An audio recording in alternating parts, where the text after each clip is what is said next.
Thank you all so much for joining me today. We have yet another book review.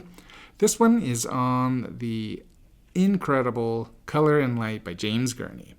Now, before I get into the review, I just wanted to take a few seconds to say thank you so much to all the new subscribers out there. I have seen a big jump in the number of subscribers in the last month, and I just wanted to say thank you.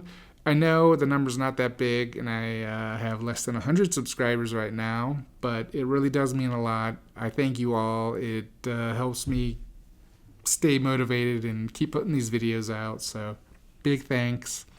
And now, on to the review. This is the follow-up to Imaginative Realism, which I reviewed in the past, and it's really an interesting thing because I didn't understand how big of a debate there was out there as to which one of these books is better or which one of the books you should start reading first. It's a real chicken or the egg type thing out there. And in one camp, you have people who say, well, how can you paint realistically from your imagination if you don't understand color and light? So read this book first. Yeah, I understand that. It makes a lot of sense, and it's quite a valid point. However, there is another camp out there that believes once you have a command of constructing an illustration from the ground up, then you can concentrate on something as nuanced as how light affects that color and the composition of what you're working on. Another fair point, and to be honest, that is the one that I happen to share. I read these books in the order in which they were published, and that is how I would suggest you read them as well.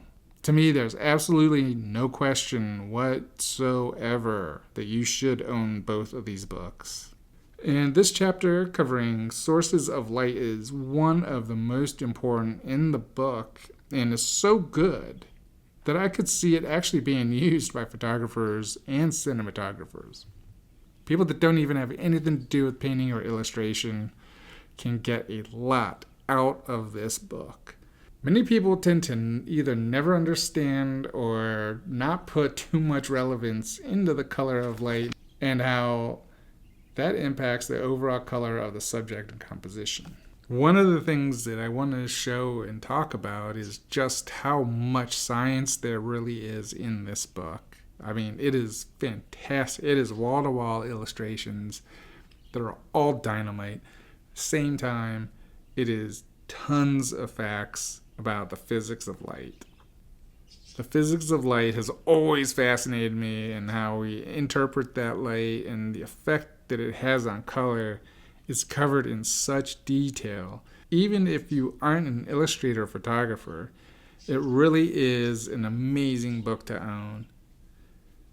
Just on the level of perception and how we all interpret color, and it just gets way deep into all the stuff, the nuanced neuromechanics, if that's a word, I'm sure it is, of how we interpret light. And, when you compare, this color looks like this up against this color, but it's actually a totally different color when you compare it to another color and have that up against that color swatch.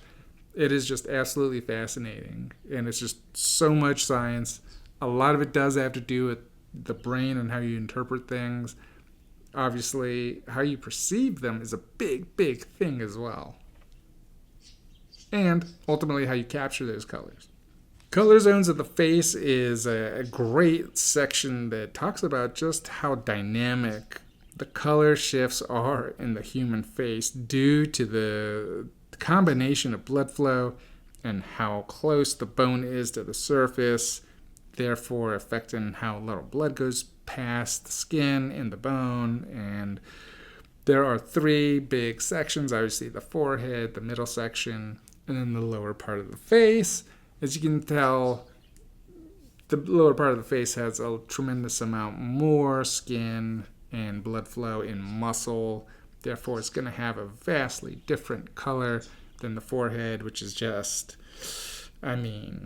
very, very thin layer of tissue and bone. What's really interesting is that there's a very similar section in the Boris Vallejo book that I reviewed about 6 months ago. So if you want, you can go check that out. He talks about the similar thing, but in a much bigger scale of the human body, where I believe he talks about the torso and the legs and the arms versus the head. But definitely go check out that review if you want.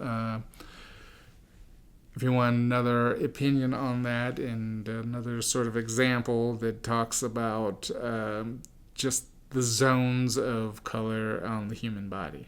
Well, that is about it. Well, thank you so much for joining me. That is going to wrap it up for this edition. And once again, I highly, highly recommend this book, as well as Imaginative Realism. To me, James Gurney is just a living legend. His work is phenomenal.